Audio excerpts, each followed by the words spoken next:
ఈ వెనకబడ్డ ప్రాంతంలో ఆనాటి ప్రభుత్వం ఏదైతే పాలమూరు రంగారెడ్డి అనే ప్రాజెక్టుని 21 భాగాలుగా విభజించి 18 భాగాల వరకే ఆనాటి కాన్సంట్రేషన్ చేసి కొంత పార్ట్ వర్కులు కంప్లీట్ చేశారు. ఆ బ్యాలెన్స్ వర్కులు కంప్లీట్ చేయడంతో పాటు మిగిలిన లాస్ట్ లో ఉన్న లక్ష్మీదేవిపల్లి రిజర్వాయర్ వరకు ల్యాండ్ ఎక్విజిషన్ కూడా చేయాలి అని ఫస్ట్ ఫేజ్ లో యుద్ధ ప్రాతిపదిక మీద ఈరోజు కేబినెట్ నిర్ణయం చేయడం జరిగింది. దానికి సంబంధించి మొదటి విడత 587 కోట్లు ల్యాండ్ ఎక్విజిషన్ పర్పస్ కోసము రాష్ట్ర కేబినెట్ ఆమోదం తెలపడం జరిగింది. అదేవిధంగా 2030 నాటికి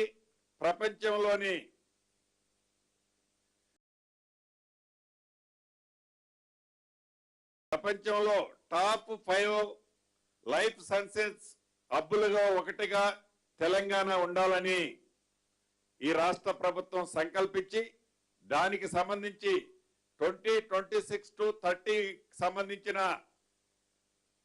పాలసీని గౌరవ ముఖ్యమంత్రి గారి చేతుల మీదుగా గతంలో దావోస్ వెళ్ళినప్పుడు ఈ పాలసీని దావోస్ లో లాంఛనంగా దాన్ని ప్రారంభించడం జరిగింది.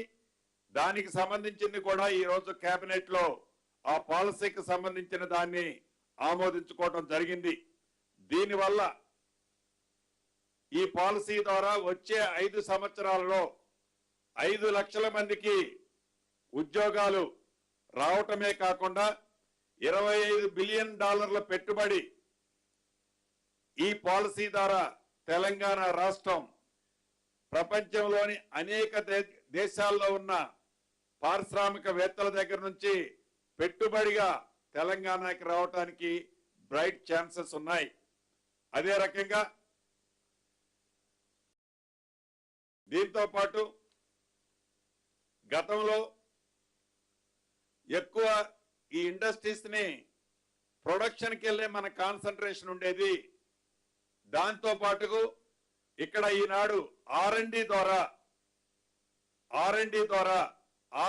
కూడా ప్రాధాన్యత ఇచ్చి ఈ పాలసీ ద్వారా తెలంగాణ రాష్ట్రానికి మరిన్ని పెట్టుబడులు వచ్చే విధంగా అట్రాక్ట్ చేసే విధంగా ఈ పాలసీని తుది మెరుగులు దిద్ది దాన్ని ఈరోజు కేబినెట్ లో ఆమోదం తెలపడం జరిగింది. అది కాకుండా గత ప్రభుత్వం 2017 జనవరి 2వ తారీఖు నాడు 2017 జనవరి 2వ తారీఖు నాడు కేంద్ర ప్రభుత్వానికి సంబంధించిన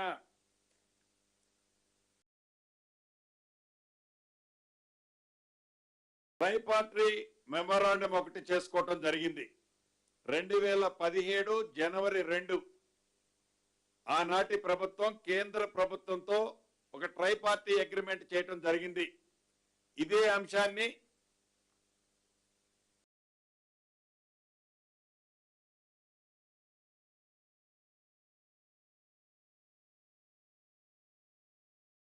అసెంబ్లీలో కూడా గౌరవ ముఖ్యమంత్రి గారు దీని మీద డీటెయిల్ గా డిస్కస్ చేయటం జరిగింది. ఈ ట్రైపార్టీ అగ్రిమెంట్ కి సంబంధించిన అంశాన్ని నాకు తెలిసి సుదీర్ఘంగా ఒక 2 days చర్చ జరిగింది.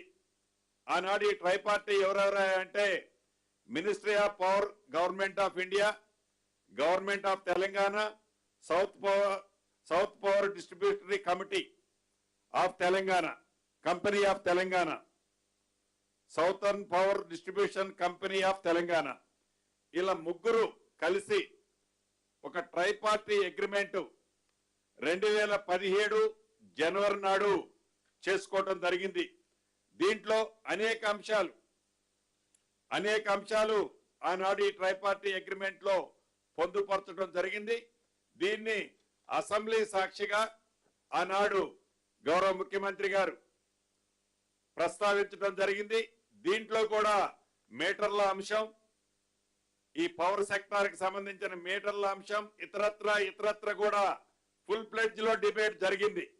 దానికి సంబంధించి దేశవ్యాప్తంగా ఉన్న అన్ని రాష్ట్రాలు ఈ పవర్ సెక్టార్ ని ఇంప్రూవ్ చేయడం కోసం కేంద్ర ప్రభుత్వంలో ఈ ఆర్డిఎస్ఎస్ లో జాయిన్ అయ్యాయి. ఆనాటి ప్రభుత్వం ట్రైపార్టీ అగ్రిమెంట్ అయితే చేసింది, కానీ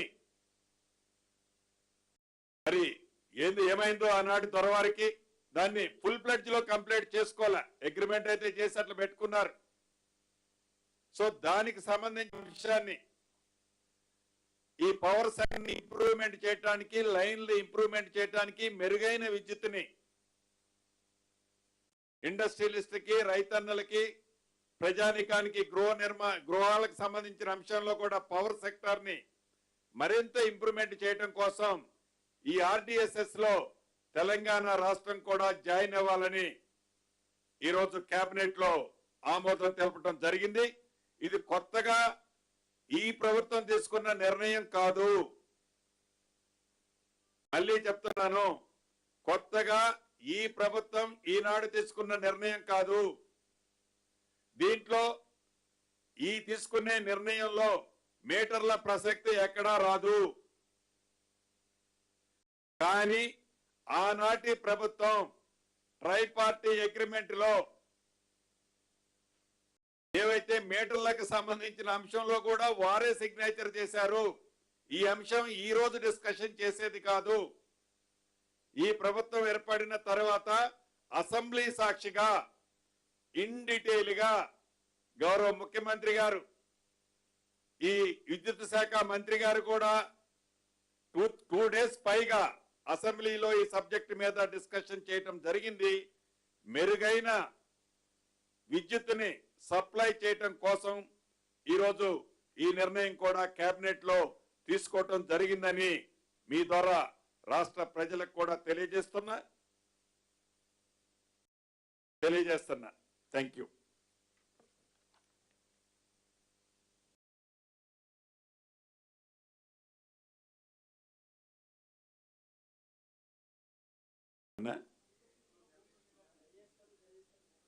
ఎస్ అంటే ఈ రోజు ఐటమ్ రాలేదన్నా మళ్ళీ వస్తుంది, జరుగుతుంది. మళ్ళీ క్యాబినెట్ ఉంది, షార్ట్లీ డేట్ ఇస్తారు, అది కూడా ఉంటుంది.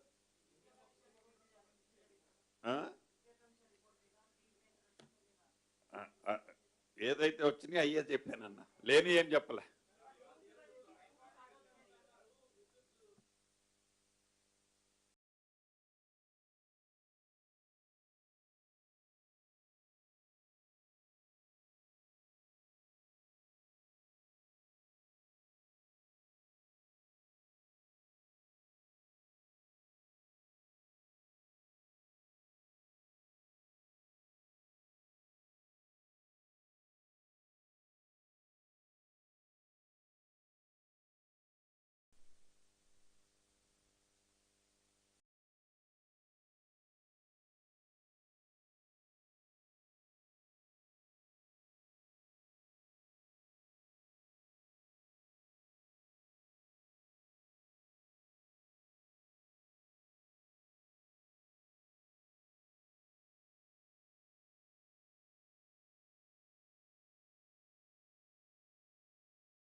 ప్రజాప్రభుత్వం వచ్చిన తర్వాత ఈ రోజు జరిగిన కేబినెట్ 33వ కేబినెట్ సమావేశం సుదీర్ఘంగా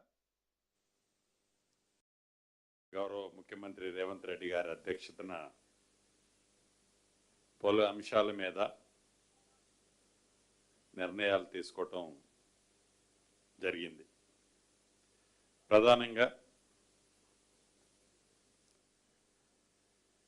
ఇందిరమ్మ ఇల్లు,